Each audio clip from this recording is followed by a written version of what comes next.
Bismillahirrahmanirrahim. Assalamualaikum warahmatullahi wabarakatuh. Waalaikumsalam warahmatullahi wabarakatuh. Alhamdulillahirabbil alamin wa bihi nasta'inu ala umuri dunya waddin. Wassalatu wassalamu ala asyrofil anbiya wal mursalin nabiyyina Muhammadin wa ala alihi wa sahbihi ajma'in. Amma ba'du. Subhanaka la ilma lana illa ma 'allamtana innaka antal alimul hakim. Rabbi shrah li sadri wa yassir li amri wahlul 'uqdatam min lisani yafqahu qawli wasaddid lisani wahdil qalbi bi haqqi sayyidina Muhammad sallallahu alaihi wasallam. Para hadirin, bapak-bapak, ibu-ibu sekalian yang saya hormati dan yang dirahmati Allah Subhanahu wa taala.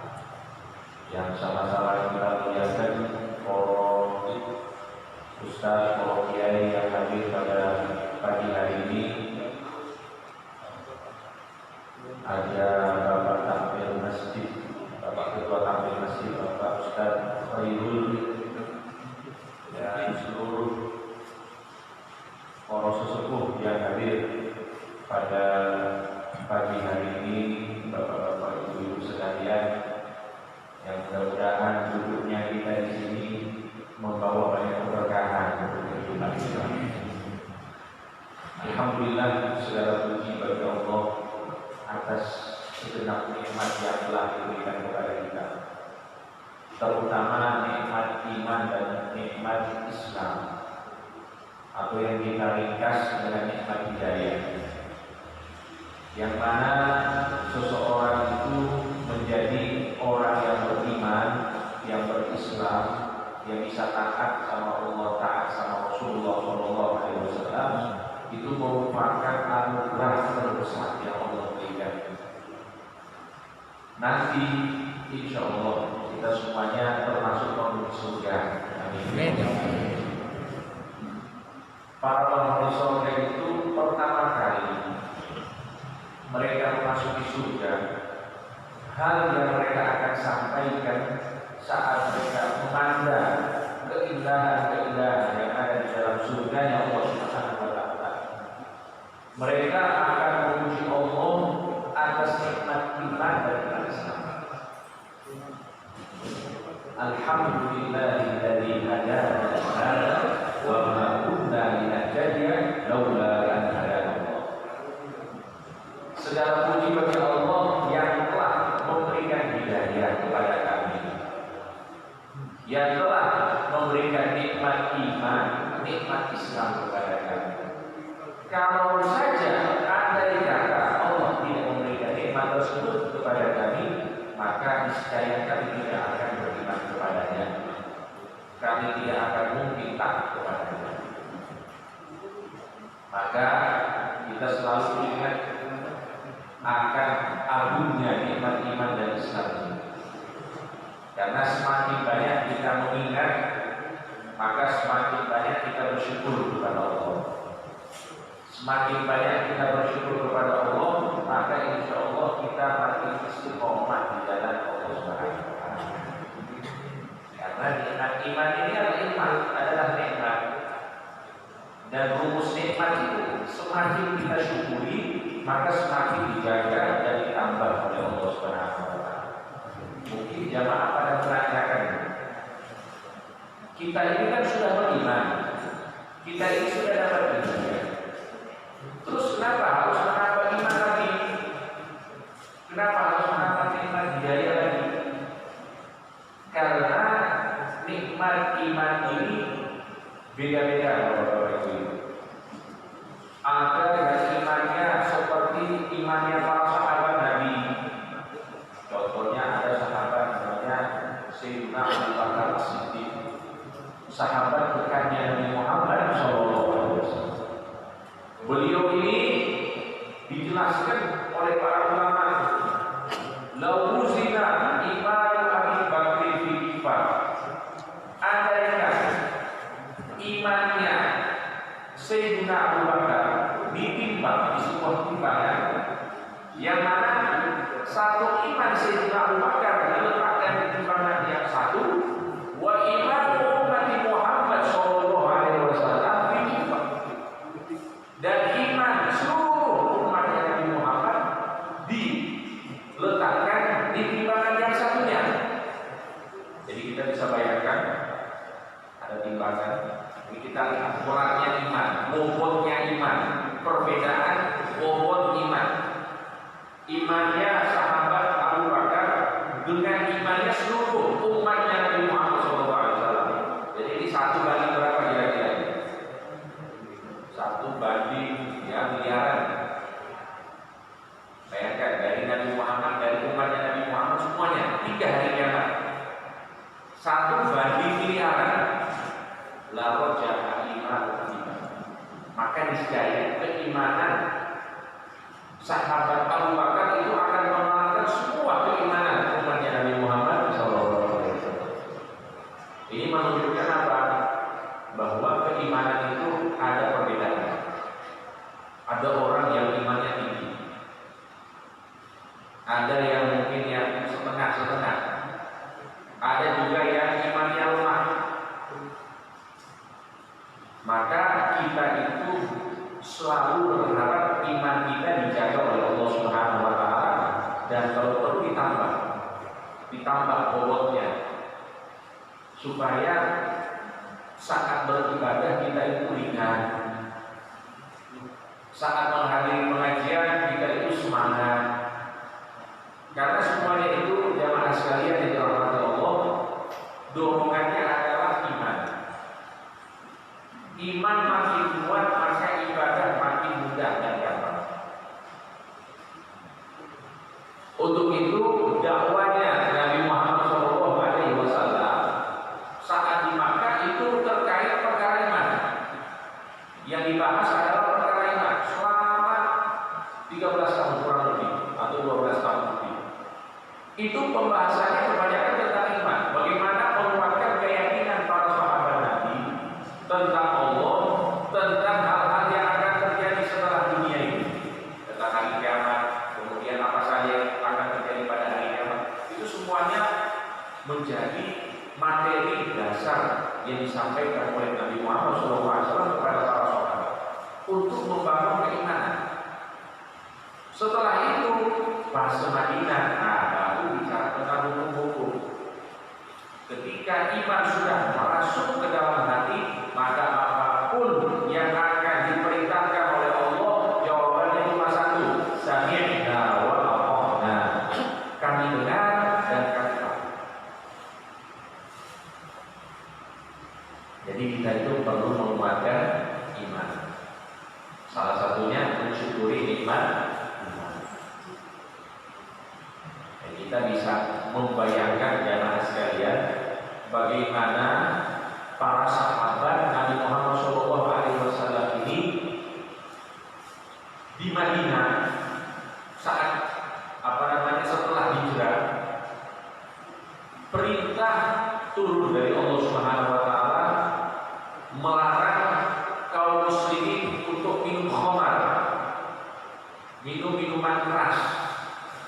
Minum-minuman keras ini kan larangannya tidak datang sekaligus, karena pada era jahiliyah itu masyarakat Quraisy pada khususnya itu mereka ahli, kalau bahasanya ahli mendem, ahli minum, jadi biasa minum.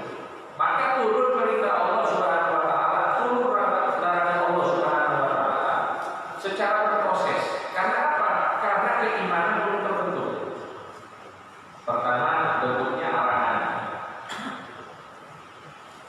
Barang siapa misalnya yang suka minum, maka Allah arahkan bahwa di dalam minuman keras itu ada manfaatnya.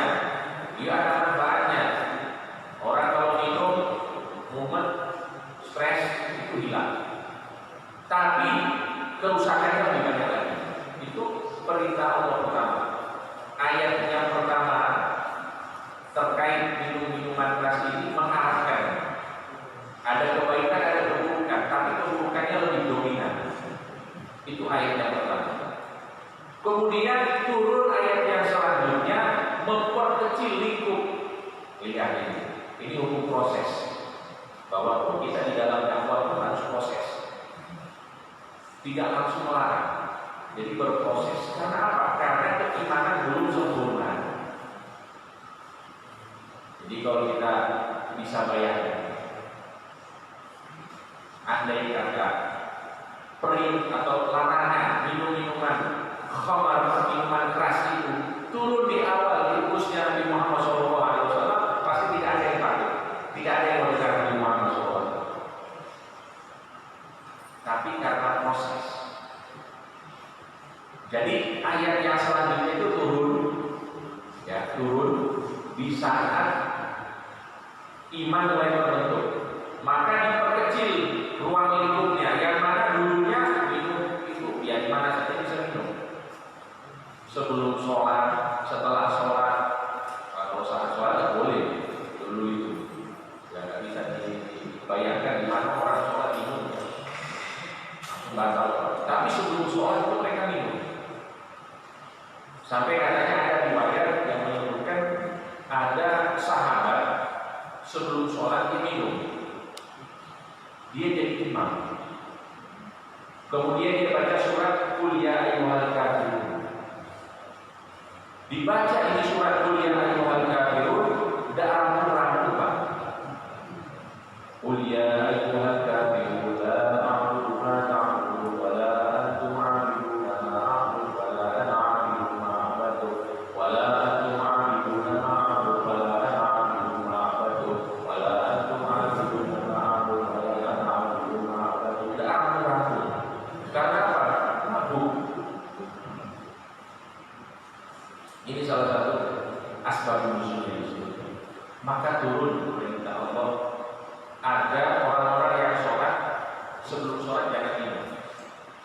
Wala taqrabus sholata wa antum sukara hatta ta'lamu ma taqulun. Jangan kalian dekat dari sholat, atau janganlah kalian sholat sedangkan kalian dalam keadaan mabuk, hingga kalian itu paham apa yang kalian ucapkan. Itu perintah Allah. Maka ruang lingkup minum itu diperkecil. Yang semulanya kapan saja di waktu sebelum sholat itu jangan. Nah, itu proses. Kemudian di fase Madinah, ketika iman para sahabat sudah sempurna, maka turun larangan Allah Subhanahu wa taala. Innamal khamru wal maisiru wal ansaru wal azlamu rijsun min amali syaitan fajtanibuhu. Sesungguhnya khamar, sesungguhnya judi, sesungguhnya mengadu nasib, sesungguhnya memberikan sesembahan kepada berhala itu adalah rijsun, adalah bentuk keburukan. Rijsun itu diartikan najis. Fajtanibuhu, maka hindari. Turun ayat ini jamaah sekalian, kita bisa bayangkan ketika turun Nabi Muhammad SAW menarikkan beberapa utusan untuk menyebarkan informasi. Kalau dulu tidak seperti sekarang. Kalau sekarang kita tinggal pasang status, ya kita bikin status di Facebook, di WhatsApp, cepat viral. Tapi kalau di zaman Nabi tidak ada itu, sehingga mengutus para utusan-utusan untuk menyampaikan firman Allah Subhanahu wa taala bahwa khamar telah diharamkan oleh Allah. Maka diriwayatkan oleh sahabat Anas bin Malik, saat itu saya sedang memegang khamar. Saya menuangkan khamar kepada ayah diri saya dan para teman-temannya. Lagi minum enak. Pas datang utusannya Nabi yang menyampaikan bahwa khamar telah dilarang oleh Allah Subhanahu wa taala, orang yang lagi pegang minuman khamar ini, yang pegang arak, langsung dibuang. Yang ada di mulutnya langsung dibuang. Yang sudah tertelan mereka muntahkan. Bayangkan.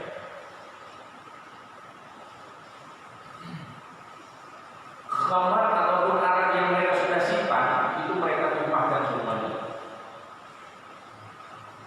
Sampai disebutkan kota Madinah saat itu banjir arak. Kalau kita kan banjirnya hujan, ini banjirnya arak, becek, tapi beceknya dengan arak. Kok bisa seperti itu? Itu karena keimanan sudah sempurna di dalam hati. Gak pakai nunggu-nunggu, Pak. Mungkin kalau kita pakai logika sekarang, kan baru datang perintahnya. Ya, ini yang terakhir kali. Tapi para sahabat tidak seperti itu. Ketika datang larangan Allah, yang ada di kanan dibuang, yang ada di mulut dimuntahkan, bahkan yang sudah di perut mereka ingin mereka keluarkan. Nah, jadi kita itu perlu sekali untuk meningkatkan keimanan kita kepada Allah Subhanahu wa taala. Ya, salah satunya dengan cara banyak-banyak bersyukur kepada Allah Subhanahu wa taala. Hadirin yang dirahmati Allah Subhanahu wa taala. Kemudian juga termasuk kiat-kiat agar kita itu makin mantap ya di dalam keimanan. Ya, ini sebelumnya saya sampaikan tadi Bapak Ketua Takmir Ustaz Faidin sudah menyampaikan kalau duduknya bersok katanya itu takut katanya masihnya logo kalau sender.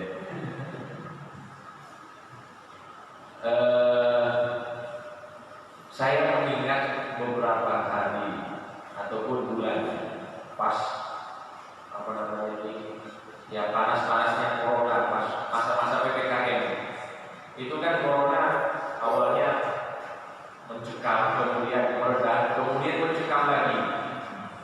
Itu saya jalan-jalan Pak, di tengah jalan saya lihat, saya dari Jogja ke Solo, di Klaten itu saya lihat ada plat. Ini plat ini menunjukkan bahwa masyarakat Indonesia itu saat corona itu banyak inovasi, banyak kreativitas. Jadi banyak ide-ide muncul bagaimana orang-orang itu bisa taat prokes. Ada yang bilang begini, karena itu masa-masa apa namanya mudik ini. Tulisannya seperti ini. Anda hanya memiliki 3 pilihan. Yang pertama, tinggal di rumah. Yang kedua, tinggal di rumah sakit. Maksudnya agak macam-macam. Yang ketiga, tinggal penahanan. Lagi orang Indonesia luar biasa dalam berinovasi. Ya, memikirkan di mana orang-orang itu taat prokes banyak sekali cara-caranya.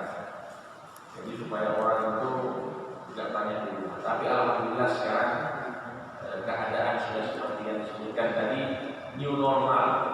Maka kita harus kembali lagi memakmurkan masjid-masjid kita, majelis-majelis taklim kita, agar masjid yang megah ini terisi dengan keberkahan. Karena kalau tempat seperti masjid, mushola, majelis taklim kosong dari kegiatan, kosong dari zikrullah, kosong dari nasihat-nasihati, maka itu akan seperti bangunan yang roboh, yang rusak karena tidak berisi zikrullah. Bangunan itu meskipun tidak megah, tapi selalu diisi dengan zikrullah, dengan ibadah, dengan majlis, maka insya Allah itu akan menambah keberkahan. Meskipun yang tampak dia adalah bangunan yang biasa-biasa saja, tapi dia adalah bangunan yang penuh dengan keberkahan. Dan itu diistilahkan oleh Nabi Muhammad SAW bagi hati yang dimiliki oleh hambanya Allah. Dikatakan oleh Nabi yang artinya hati yang tidak berisi zikrullah, hati yang hampa dari ibadah, kalbaitil kharib, seperti bangunan yang sudah usang, yang sudah rusak.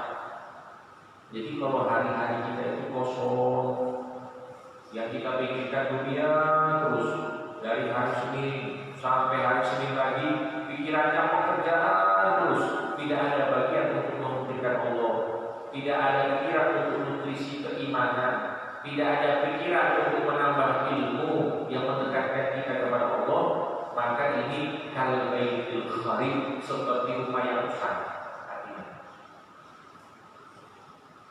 Jadi kita perlu menghidupkan dari diri kita, menyemangati diri kita, kemudian kita hidupkan masjid ini, supaya masjid ini untuk generasi selanjutnya ada sisi-sisi keberkahannya. Karena ini masjid baru. Masjid baru itu berkahnya belum terasa. Akan terasa ketika masjid ini dimakmurkan, baik dengan sholat, baik dengan majlis. Nah, itu baru akan terasa bahwa masjid ini berkah. Coba bapak-bapak ibu bandingkan masjid baru dan masjid lama, pasti ada bedanya. Kalau masjid lama itu kok kita makin khusyuk kalau sholatnya. Masjid-masjid lama. Kenapa? Karena itu peninggalan orang-orang soleh terdahulu, terasa keberkahannya. Meskipun mungkin yang penampakannya biasa, mungkin di dalamnya sumuk, tapi kalau sholat di situ, kita dulu di situ, iktikaf di situ, masya Allah, karena apa? Di situ ada sisi keberkahannya. Maka kita membangun keberkahan untuk masjid kita ini. Kita makmurkan masjid kita ini dengan ibadah-ibadah, dengan majelis-majelis taklim, diramaikan supaya kita sendiri merasakan keberkahannya dan juga untuk generasi-generasi selanjutnya. Mereka makin nyaman untuk tinggal di masjid, makin nyaman untuk iktikaf di masjid. Nah, ini insya Allah beberapa pesan yang saya sampaikan kepada jemaah, karena saya ingat ini masjid, masya Allah. Saya ingat Masjid Nabawi. Dan kita kalau ingat Masjid Nabawi itu ingat Rasulullah SAW. Bagaimana kita melihat pintu-pintunya, bangunannya, ini sangat luar biasa. Jadi mudah-mudahan kita semua yang ada di sini diberikan istiqomah kepada Allah Subhanahu.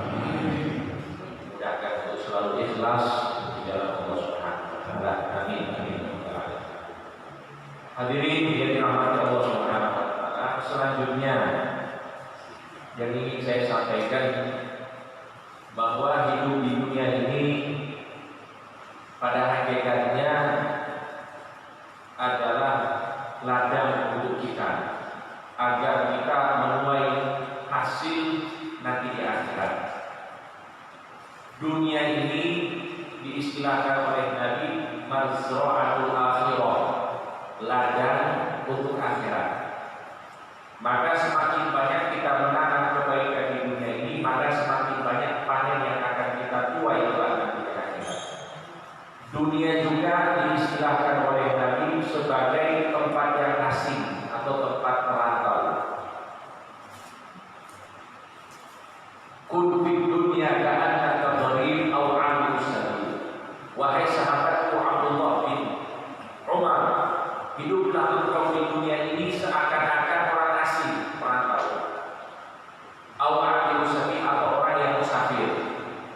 Maka hakikat dunia ini digambarkan oleh Nabi Muhammad SAW sebagai tempat singgah, tempat asing bagi kita. Ini contoh, saya ini perantau, Bapak-bapak Ibu, saya perantau.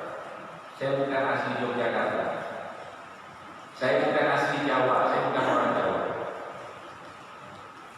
Saya asalnya dari Solo, Sulawesi. Istri saya dari Solo, tapi saya dari Sulawesi. Saya ini perantau, dan perasaan perantau itu pasti tempat yang paling nyaman untuknya ialah kampung halamannya. Seenak-enaknya saya hidup di Yogyakarta, lebih enak hidup di kampung saya. Maka seperti itulah Nabi Muhammad SAW menggiring persepsi kita semuanya, bahwa dunia ini bukan tempat kalian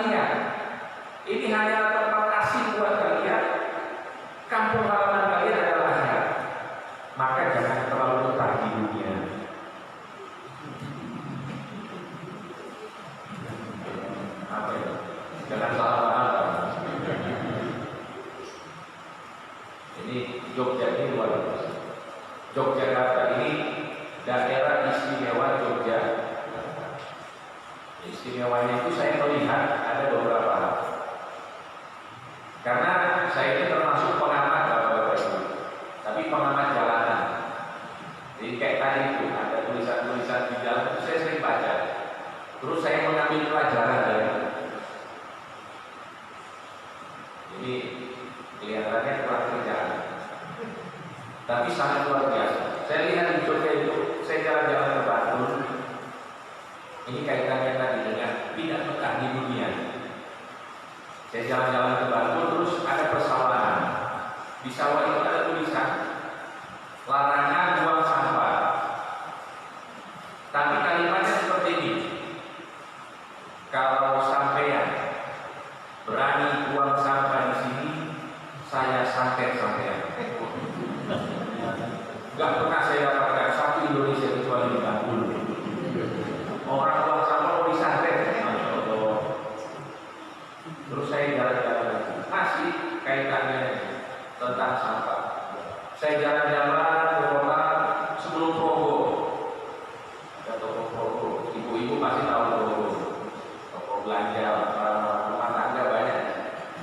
Sebelum Progo itu coba perhatikan sebelah kiri jalan, ada bangunan yang sudah tidak terpakai, biasanya jadi tempat sampah. Maka ada tulisan juga di situ. Barang siapa yang buang sampah di sini, saya doakan semoga husnul khotimah. Jadi maksudnya apa ini?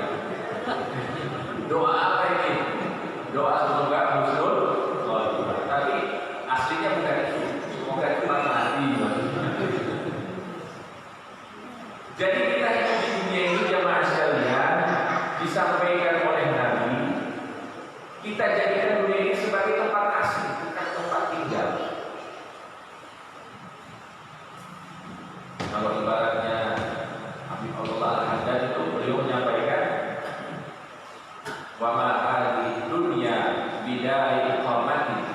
Dunia ini bukanlah tempat kita untuk tinggal, untuk nyaman, untuk betah. Fama hiya illa fathoriqi ilal watan. Dunia ini adalah jalan menuju tanah air, kampung halaman, yaitu akhirat. Asal kita dari akhirat, maka kita akan kembali ke akhirat. Asal kita dari Allah, maka kita akan kembali kepada Allah. Inna lillahi wa inna ilaihi raji'un. Jadi inilah hakikat dunia yang harus kita pahami, bahwa dunia ini adalah tempat asli. Dunia ini adalah ladang untuk menanam kebaikan agar kita disertai nanti di akhirat. Dan juga ada isyarat, karena kita ini seperti orang yang merantau. Orang yang merantau itu dinanti-nanti oleh masyarakatnya. Saya misalnya, saya kan di sini kuliah, Bapak-bapak Ibu. Saya kuliah di UII S2, S1-nya saya di Sudan, Afrika. Jadi gosoknya sampai sekarang. Di sana itu di Afrika kuliah 5 tahun, 1 tahun untuk persiapan bahasa Arab, 4 tahun kuliah S1 sastra Arab. Itu saya kuliah di sana. Di Sudan itu terkenal dengan negara dengan 2 iklim. Yang pertama iklim panas, yang kedua panas banget. Hanya 2. Jadi kalau kita rasa AC seperti ini, rasanya di surga. Ada masjid pakai AC seperti ini, rasanya di surga. Saya bisa memberikan bayangan kepada jamaah sekalian. Dulu kita itu kalau ngaji, ruangannya itu mungkin seperempat dari ruangan ini. Yang hadir ratusan orang. Terus di saat negara Sudan ini lagi banyak konflik, akhirnya internet sering mati, listrik juga sering mati. Jadi kita di ruangan seperempat dari ruangan ini, ratusan murid bawa kitab masing-masing. Ruangan itu udara iklim saat itu 50 derajat Celcius. Kita di Indonesia paling panas berapa? 35, 37 itu sudah lulus semuanya. Ini 50 derajat Celcius di ruangan yang sempit, orangnya banyak, tidak ada kipas angin. Itu kita bisa bayangkan sauna di dalam ruangan. Tapi sampai ngaji. Tapi karena kita lihat masuk ke guru kita dengan kesabaran, saya lihat itu guru saya keringatnya netes, bapak-bapak guru. Bahasa kitabnya karena keringatnya. Tapi masya Allah semangat, asli. Jadi kita pun murid itu jadi lebih semangat. Meskipun pulang dulu juga. Tapi seperti itulah sebenarnya bagi orang-orang yang ingin mendapatkan kemuliaan ilmu. Yang mana ilmu ini adalah warisannya Nabi Muhammad SAW. Sehingga dikatakan, "Idza kana yu'tika amrul nasibi wa karbul kharibi wa bardu syita wa yulhika husnul zamani rabi fa akhduka lil ilmi kulli mata." Kalau misalnya musim panas membuatmu tersakiti, kalau misalnya musim gugur, musim gugur saya sedikit jelaskan. Musim gugur itu kalau di Indonesia seperti musim pancaroba, nggak jelas hujan, panas, dingin. Pokoknya banyak orang sakit di musim gugur.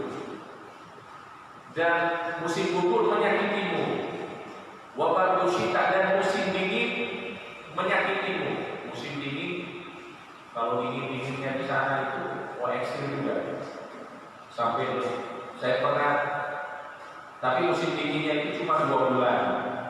2 bulan itu pun ya diselingi dengan panas. Sampai 8 derajat Celcius panas, zaman dinginnya itu. Kita itu berapa? 16. Bayangkan 8 derajat Celcius dimanapun, di dalam ruangan, di luar ruangan 8 derajat Celcius dingin.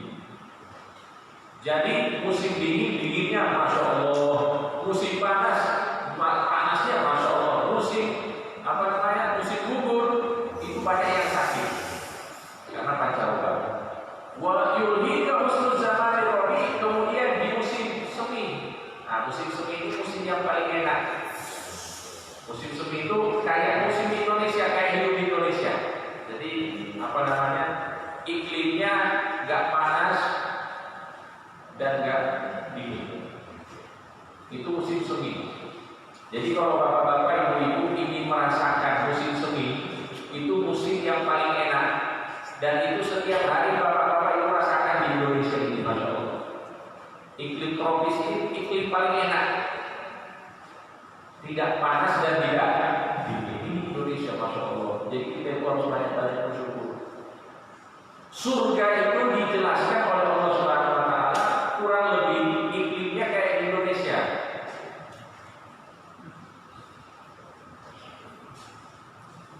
La syamsan wala zamharira. Surga itu tidak terlalu panas dan tidak terlalu dingin. Yang kurang lebih kayak Indonesia. Kalau di Eropa dinginnya ekstrim, di Arab panasnya ekstrim, di Indonesia tengah-tengahnya. Maka dia bilang kalau orang-orang masuk surga, Indonesia paling terakhir. Soalnya di dunia udah rasakan surga. Tapi insya Allah semuanya duluan. Amin. Ya, bersama Nabi Muhammad SAW. Amin. Hadirin yang dirahmati Allah Subhanahu Wa Taala. Jadi inilah hakikat dunia yang harus kita pahami. Bahwa dunia ini adalah tempat asing, dunia ini adalah ladang untuk kita. Dan kalau kita ini adalah orang asing, maka kita ditunggu oleh masyarakat kita, oleh kampung halaman kita dengan keadaan yang berhasil. Misalnya saya yang kuliah sekarang, pasti saya diharapkan pulang membawa banyak ilmu, membawa banyak pengalaman, membawa banyak adab dan akhlak yang saya dapatkan dari masyarakat Yogyakarta. Saya bawa ke kampung. Itu sebagai oleh-oleh supaya orang-orang kampung ini senang. Oh, ternyata merantaunya ini tidak sia-sia. Begitu juga orang yang merantau untuk bekerja, pastikan diharapkan dia pulang membawa ya kesuksesannya. Dia sudah punya usaha dan lain sebagainya. Kita juga di dunia juga seperti itu. Kita itu dari kampung halaman kita merantau di dunia ini, usahakan kita pulang sukses. Tapi suksesnya kita itu bukan hal-hal yang bersifatnya materi dunia. Suksesnya kita itu dinilai oleh Allah bagaimana kita bisa beriman dan juga berislam dengan baik. Nah, inilah yang harus kita tanamkan jamaah sekalian. Maka Al-Imam Al-Ghazali menyampaikan bekal akhirat itu, tanda kesuksesan akhirat itu ada dua bekalnya. Yang pertama modal.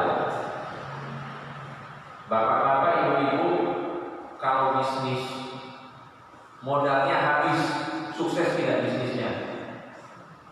Bisnis ini modalnya habis, sukses tidak? Bangkrut. Ya rugi. Kita sudah bisnis ratusan juta, ternyata modalnya habis, berarti bisnisnya bangkrut. Bekal kita menghadap Allah harus ada modal. Apa modalnya? Modalnya ialah ibadah wajib. Maka rukun-rukun Islam itu harus kita tunaikan semuanya.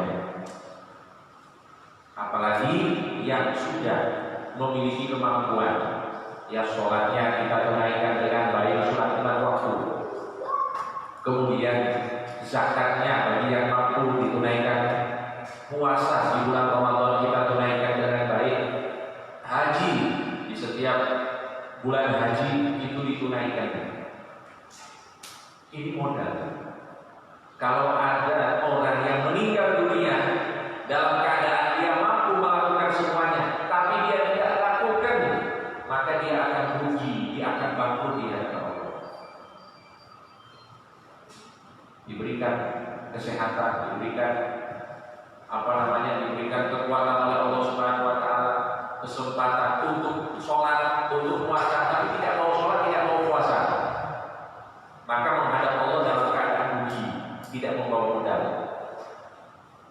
Sama juga orang yang diberikan kemampuan harta oleh Allah Subhanahu Wa Taala, jasmani, rohani, finansial dia siap, tapi tidak mau zakat. Sudah ada uang, tapi tidak mau haji, tidak mau umroh, maka ini juga nanti akan menghadap Allah dalam keadaan rugi. Jadi saya ingatkan diri saya, karena ada mungkin dari kita yang suka menunda-nunda ibadah, termasuk ibadah haji. Ibadah haji ini, bapak-bapak, ibu-ibu, memang tidak ada tuntutan untuk cepat-cepat melaksanakan ibadah. Para ulama mengatakan demikian, bahwa perintah haji ini bentuknya tidak mendesak. Tapi kalau misalnya dia mampu, kemudian dia belum melaksanakannya dan meninggal dunia, nah ini yang masalah. Masalahnya kita nggak tahu kapan kita wafat. Maka paling enaknya itu apa? Jangan menunda-nunda ibadah, termasuk ibadah haji. Disebutkan oleh Nabi Muhammad SAW, man mata, barang siapa yang meninggal walam ya'ud, kemudian dia belum haji,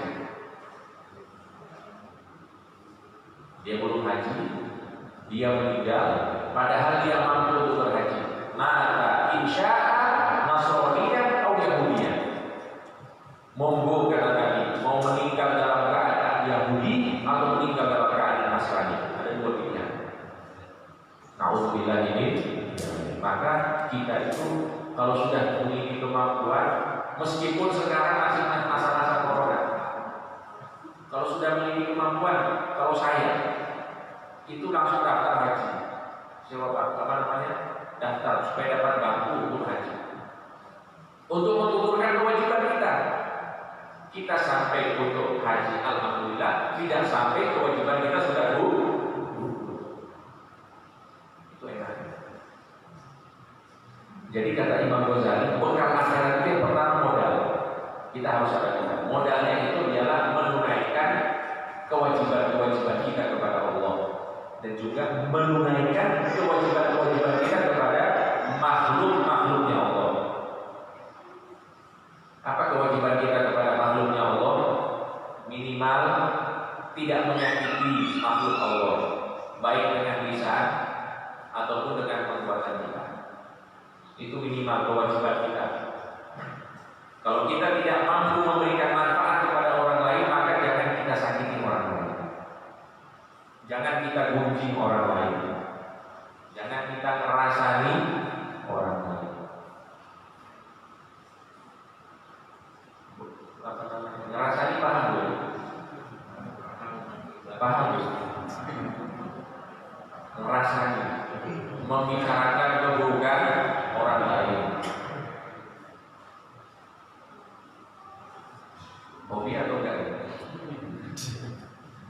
Ngerasani itu dosa besar Bapak-bapak Ibu. Kalau kita itu membicarakan keburukan orang lain, kita itu seperti makan bangkai orang yang kita bicarakan. Kita jangankan bangkai, daging yang udah mampu enak kita tak mau makan. Ini bangkai itu seperti kita makan bangkai, saudara kita sendiri. Maka para ulama berkata kalau misalnya kita itu ngerasani orang, setelah ngerasani usahakan dulu. Nah, ini ada amalan ini. Setelah ngerasani orang usahakan apa? Duduk. Ya mudah-mudahan berkat duduk itu kotoran-kotoran lisan itu akan keluar. Itu sebagaimana disampaikan oleh Pak. Kita bisa bayangkan kalau kita itu menyakiti saudara kita dengan lisan, misalnya kita membicarakan keburukannya, pahala yang kita lakukan dari amalan kita itu akan diberikan oleh Allah kepada orang itu. Itu kita coba kalau kita pakai hitung-hitungan matematika aja itu rugi. Maka Imam Hasan Al-Basri berkata, kalau misalnya saya harus menggunjing orang lain, saya harus membicarakan keburukan orang lain, maka keburukan orang yang paling saya berhak untuk membicarakannya ialah keburukan orang tuaku. Lebih baik saya merasani orang tua. Nanti kan kalau di akhirat pahala saya buat orang, apa yang bicarakan orang lain? Bicarakan orang lain ya pahala saya dikasih sama dia. Lebih baik saya bicarakan keburukan orang tua saya. Kalau misalnya harus ngerasani orang. Setelah semua pahala kita ditransfer sama orang itu, habis pahala kita, alhamdulillah dibalik, tapi mudah-mudahan tidak terjadi. Itu keburukan orang itu diberikan kepada Rasulullah.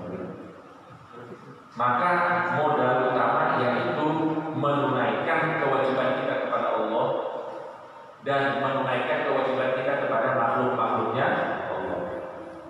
Minimal tidak menyakiti mereka dengan lisan dan perbuatan. Nah, ini modal. Yang kedua, modal bekal kita untuk menghadap Allah yaitu keuntungan. Maka kita ini seperti berdagang. Berdagang ada modal, ada keuntungan. Modal sudah kita sebutkan tadi adalah menunaikan kewajiban, sedangkan keuntungan kata Imam Ghazali ialah melakukan ibadah-ibadah tambahan atau yang kita kenal dengan ibadah-ibadah sunnah. Ibadah-ibadah sunnah seperti keuntungan. Jadi kalau bapak-bapak ibu sudah melaksanakan sholat 5 waktu dengan baik, ada baiknya ditambah dengan sholat-sholat sunnah, rawatib, qobliyah, ba'diyah. Pagi-pagi ada sholat duha, sebelum sholat duha ada sholat isyraq, sholat terbit matahari. Itu kalau bapak-bapak ibu melaksanakannya termasuk pahala yang disebutkan oleh Nabi Muhammad SAW seperti haji bersama Rasulullah. Sholat duha untuk memperlancar rezeki dunia akhirat. Sholat witir, sholat tahajud, nah itu amalan-amalan tambahan ini merupakan keuntungan yang nanti kita akan dapatkan di sisi Allah. Keuntungan itu seperti apa? Ini.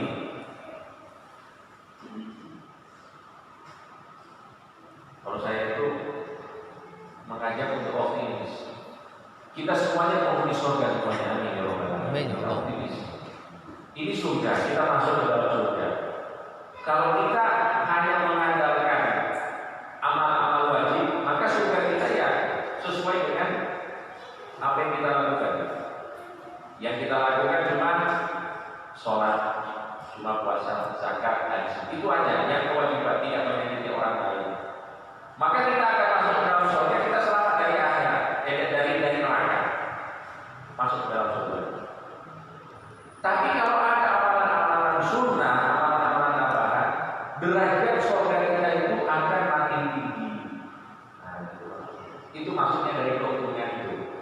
Jadi kalau kita banyak amalan-amalan tambahan, derajat kita di surga insya Allah makin tinggi. Makin tinggi berarti makin dekat dengan Rasulullah Shallallahu Alaihi Wasallam. Kita ini mendorong diri agar melakukan banyak amalan sunnah.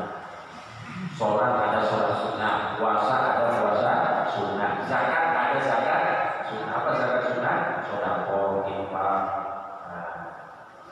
Haji ada haji sunnah. Apa haji sunnah? Umroh. Tapi kalau boleh diusul, kalau sudah umroh, sudah haji, tidak usah haji lagi. Lebih baik itu kita ya untuk kepentingan sosial ataupun maslahat kaum muslimin, itu lebih baik. Imam Abdullah bin Mubarak, beliau itu pernah berangkat haji. Saat perjalanan menuju haji, beliau melihat ada janda dan beberapa anak. Beliau sudah haji, tapi ingin haji bersama rombongan. Akhirnya apa? Akhirnya bekal hajinya itu diberikan kepada janda itu dan kepada anak-anaknya, dan beliau pulang ke kampung halamannya, tidak ikut haji. Sahabatnya bingung ini. Ya Imam Abdullah bin Mubarak, kenapa kau tidak ikut haji? Kata beliau, ini amalan saya ini melebihi haji saya. Nah, jadi kalau sudah melakukan umroh haji sudah cukup ya sekali. Biar lebih baik kita pikirkan orang lain, dan itu lebih afdal karena al khairul muta'addi khairun minal khairil qasid. Kebaikan yang meluas, yang manfaatnya terasa oleh orang lain itu lebih baik ketimbang kebaikan yang hanya dirasakan oleh diri sendiri. Umroh haji itu dirasakan diri sendiri. Maka setelah kewajiban kita lakukan, lebih baik kita berikan kepada orang lain.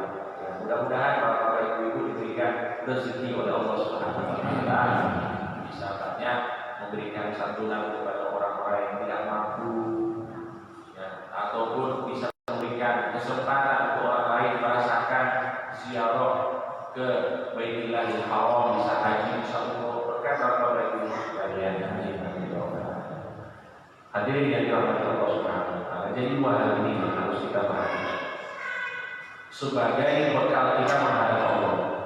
Yang pertama modal, yaitu kewajiban. Yang kedua keuntungan, yaitu amalan-amalan tambahan, amalan sunnah. Dan ingat, kalau kita itu sibuk dengan dua hal ini, insya Allah kehidupan kita di dunia ini akan dicukupi oleh Allah. Yakin. Kita harus yakin kalau kita itu sibuk ibadah, sibuk hati kita dengan Allah, pikiran kita mengingat Allah, maka insya Allah kehidupan kita itu akan dicukupi oleh Allah Subhanahu wa taala. Man syaghalahul Qur'an wa dzikri an mas'alati aqaiduhu afdhala ma'utiyas sajid. Barang siapa yang sibuk dirinya dengan Al-Quran, baca Quran, dengan zikir, dia sibuk dirinya dengan ibadah kepada Allah, dengan mengingat Allah Subhanahu wa taala, maka dia akan diberikan oleh Allah atau berdoa. Mana yang afdal? Ibadah atau doa, mana yang lebih afdal? Ibadah atau doa? Doa itu ibadah. Doa itu ibadah. Doa muhul ibadah. Doa itu adalah inti ibadah. Jadi kalau kita berdoa itu adalah ibadah. Tapi yang saya maksud di sini, kita meminta dari Allah, misalnya bapak-bapak ibu-ibu, apalagi masa pandemi seperti ini, ya Allah, cicilannya Allah, tolong diselesaikan. Iya kan? Kita kan sering minta kayak gitu, urusan-urusan dunia. Mana yang lebih afdal itu kita melakukan ibadah tanpa meminta, insya Allah akan dicukupi oleh Allah.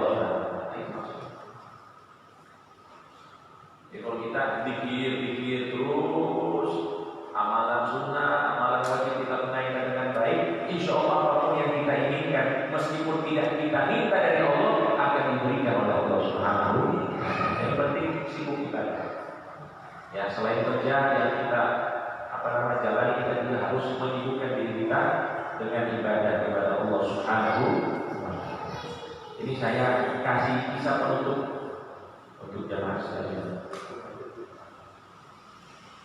Ini melatih keyakinan kita. Kita ini sebenarnya sudah tahu ilmunya, cuma imannya masih belum terlalu mantap, yakinnya ini belum terlalu mantap. Ada salah seorang, ini orang awam, ngajinya belum terlalu banyak, tapi yakinnya sangat luar biasa. Ini bisa nyata terjadi di Madura. Ya, misalnya di Bangkalan. Yang menceritakan kepada saya ini adalah orang yang diceritakan oleh saksi mata yang melihat. Jadi saya orang yang ketiga. Jadi kalau syaratnya ada ini, ya boleh. Jadi kan bisa diwayatkan ini. Jadi dari saya, terus dari guru saya itu diceritakan oleh saksi mata. Di Bangkalan terjadi. Ada seorang ibu-ibu. Beliau itu hadir pengajian. Kemudian di pengajian itu ustadznya menjelaskan tentang fadilah Bismillahirrahmanirrahim. Termasuk fadilah Bismillahirrahmanirrahim disebutkan oleh para ulama bahwa kalimat yang terdapat atau kata yang terdapat di dalam Bismillahirrahmanirrahim ini ada 4. Bismi Allah Ar-Rahman Ar-Rahim. 4 kata ini adalah perwakilan. Sebagai isyarat kata para ulama, dosa-dosa yang dilakukan oleh hamba-hamba Allah, baik di waktu siang, baik di waktu malam, baik secara terang-terangan, baik secara sembunyi-sembunyi, insya Allah akan diampuni oleh Allah Subhanahu wa Ta'ala. Jadi itu kenapa ada 4 kata disebutkan oleh Imam Syekh Muhammad Nawawi Al-Ghazali. Ada 4 itu maksudnya dosa-dosa kita akan diampuni oleh Allah. Dosa siang, dosa malam, dosa sembunyi-sembunyi, dosa terang-terangan dengan banyak membaca Bismillahirrahmanirrahim. Dan juga Bismillahirrahmanirrahim itu termasuk khasiatnya menjaga diri kita dari gangguan setan. Maka bapak-bapak, ibu-ibu, kalau misalnya melakukan aktivitas tidak dimulai dengan Bismillahirrahmanirrahim, di situ setannya nimbrung. Bapak-bapak, ibu-ibu makan, minum, tidak pakai bismillah, setannya ikut makan, ikut minum. Maka kalau ada orang makan minum tidak kenyang-kenyang, berarti itu bagus. Kita masuk rumah tidak pakai Bismillahirrahmanirrahim, itu setan ikut masuk. Kita mau tiduran, mau tidur pada malam hari tidak pakai Bismillahirrahmanirrahim, setan ikut tidur. Kita mau pakai pakaian kita tidak pakai Bismillahirrahmanirrahim, setan ikut masuk. Kita mau mohon maaf berhubungan badan tidak pakai Bismillahirrahmanirrahim, setan ikut tidur. Maka Bismillahirrahmanirrahim salah satu khasiatnya menjaga diri dari setan. Nah, jadi si ibu ini benar pengajian langsung semangat. Dia yakinnya Masya Allah, karena yang disampaikan ini adalah sesuatu yang akhirnya apa? Dia mulai mengamalkan Bismillahirrahmanirrahim. Cuma dia ini kalau bisa kita katakan overdosis. Bismillahnya ini overdosis. Sampai semua aktivitasnya dimulai dengan Bismillahirrahmanirrahim. Mau makan Bismillah, mau ngangkat sesuatu bismillah, mau keluar bismillah, semuanya aktivitasnya ini bismillah. Sampai suaminya ini agak bosan. Posisi saya ini kok bismillah, bismillahirrahmanirrahim. Mau ngapa-ngapain bismillahirrahmanirrahim. Mau salaman sama suaminya bismillahirrahmanirrahim. Semuanya aktivitasnya bismillahirrahmanirrahim. Mau nyalain TV bismillahirrahmanirrahim. Semuanya pakai bismillahirrahmanirrahim. Mau meletakkan sesuatu pakai bismillahirrahmanirrahim. Sampai suaminya ini jengkel. Akhirnya suatu ketika istrinya ini meletakkan cincinnya, cincin pernikahan di depan. Terus karena suaminya jengkel, cincinnya ini dibawa ke laut, karena kan Bangkalan itu dekat laut. Dibawa ke laut, dibuang di tengah laut. Bayangkan, cincin kawinnya dibuang di tengah laut. Akhirnya suaminya pulang, istrinya bingung, nyari-nyari cincin. Ini cincin saya mana? Cincin saya mana? Cari, nggak dapat. Suaminya bilang, saya nggak tahu, padahal dia yang buang. Terus istrinya bilang begini, cincin saya itu tidak mungkin hilang, karena saya saat meletakkannya saya baca bismillahirrahmanirrahim. Kata istrinya, ya termasuk hasil bismillah itu kita akan dijaga harta kita, rumah kita itu dari hal-hal buruk. Jadi istrinya itu yakin saya nggak mungkin hilang, saya tahu saya letakkan di sini. Cincin saya itu nggak mungkin hilang karena saya sudah meletakkannya dengan bacaan bismillahirrahmanirrahim. Akhirnya beberapa hari kemudian suaminya ini seperti biasa.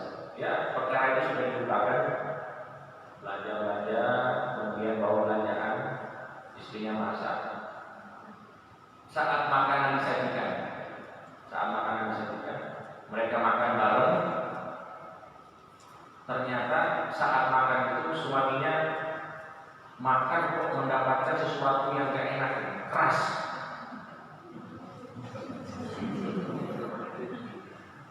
Langsung saya tebak.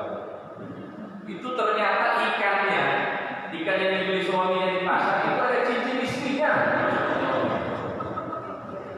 Dimakan ikan apa itu? Ternyata cincin. Jadi kalau kita pakai logika kayak masuk nih, cincin dibuang di laut, cincin yang dimakan oleh ikan yang ditangkap oleh nelayannya menjual ikan tersebut sama pedagang di pasar. Si suami membeli ikan di pasar, dimasak oleh istri sampai dulu. Dan ini kisah nyata. Itu saya dengar itu dan guru saya juga demikian, dengar itu merinding saya. Masya Allah, ini termasuk apa? Kenapa bisa seperti itu? Karena keyakinan. Kita itu amalannya sudah banyak, cuma kurang yakin. Maka kita harus membangun keyakinan, sebagaimana keyakinan si ibu tadi. Jadi cincinnya dijaga oleh Allah Subhanahu Wa Taala berkat Bismillahirrahmanirrahim. Jadi ini saja mungkin yang bisa saya sampaikan pada pagi hari yang penuh berkah ini. Mudah-mudahan ada manfaatnya untuk kita semuanya. Duduknya kita di sini menjadi sebab dosa-dosa kita diampuni oleh Allah Subhanahu Wa Taala, jadi sebab turunnya rahmatnya Allah Subhanahu Wa Taala, dan mudah-mudahan kita selalu di jalan Rasulullah SAW dengan ikhlas dan istiqomah, dan mudah-mudahan semua dari kita menutup usianya dengan keadaan husnul khatimah. Amin amin ya rabbal alamin. Wallahu ta'ala. Kita tutup dengan sama-sama berdoa kepada Allah Subhanahu Wa Taala. Al-Fatihah. A'udzu billahi minasyaitonir rajim. Bismillahirrahmanirrahim. Alhamdulillahirabbil alamin. Arrahmanir rahim. Maliki yaumiddin. Iyyaka na'budu wa iyyaka nasta'in. Ihdinas siratal mustaqim. Siratal ladzina an'amta 'alaihim ghairil maghdubi 'alaihim waladdallin. Bismillahirrahmanirrahim. Alhamdulillahirabbil alamin. Allahumma shalli wa sallim wa barik 'ala sayyidina Muhammad wa 'ala alihi wa sahbihi wa sallim. Allahumma ij'al jam'ana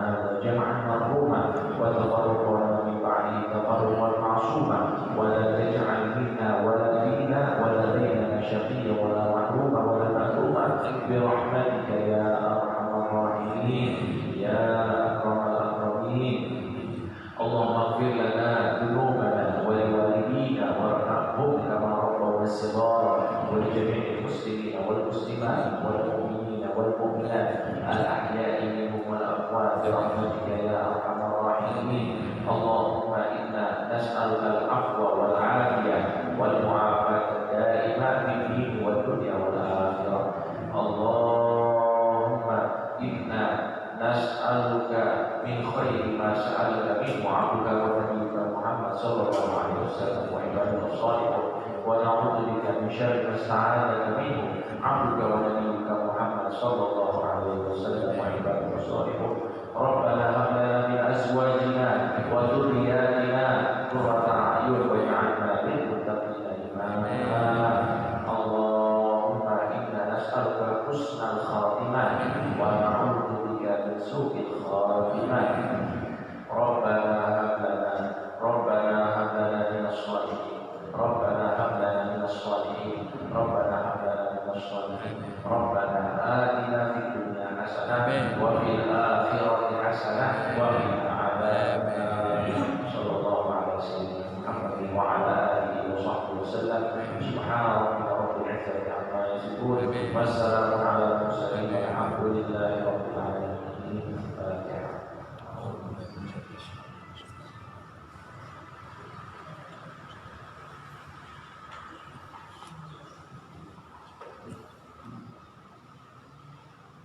Kurang lebihnya mohon maaf.